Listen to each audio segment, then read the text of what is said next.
Proteins जब आप consume करते हैं तो वो इंडिविजुअल अमाइनो एसिड्स में ब्रेकआउट हो जाते हैं, यानी ये जो 9 एसेंशियल अमाइनो एसिड्स हैं इनमें आप जितने भी अमाइनो एसिड्स हैं वो अलग अलग हो जाते हैं, यानी उस स्क्रिबल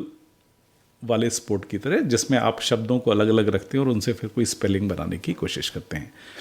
आपकी बॉडी में जो भी स्ट्रक्चरल काम होता है, या तो रिपेयर्स का होता है, या किसी सेल के रीबिल्ड होने का होता है, या किसी मसल को रीबिल्ड करने का होता है, या आपके किसी भी शरीर के हिस्से में आपको लेट्स से इंजरीज से रिकवर करने की आवश्यकता है,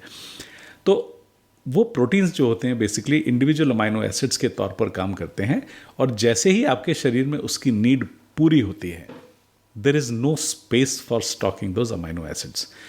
जैसे ही ये नीड पूरी होती है, आपकी बॉडी में एक अजीब सा जादू होता है, यानी आपके बॉडी में क्षमता होती है कि क्योंकि वो उन अमाइनो एसिड्स को स्टोर नहीं कर सकती, उनमें से नाइट्रोजन निकालने के बाद जो भी रिमेनिंग होता है वो या तो कार्बोहाइड्रेट या फैट के फॉर्म में कन्वर्ट होने के बाद आपके शरीर में स्टोर होता है।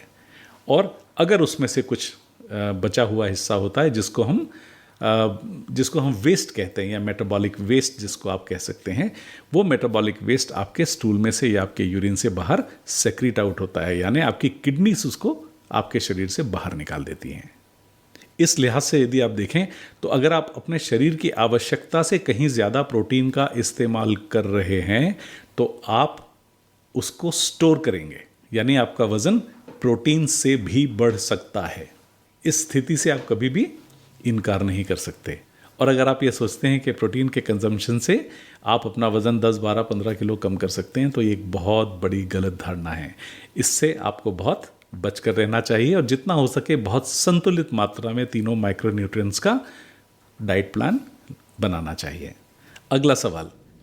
आपने आरडीए का नाम सुना होगा, यानी रिकमेंडेड डेली अलाउंस, यानी जो आपको एक आम तौर पर सारे दिन में कंज्यूम करना चाहिए, रिकमेंडेड डेली एवरेजेस के तौर पर जो होता है। आप अगर प्रोटीन्स की मात्रा देखें तो आम तौर पर 60 से 80 ग्राम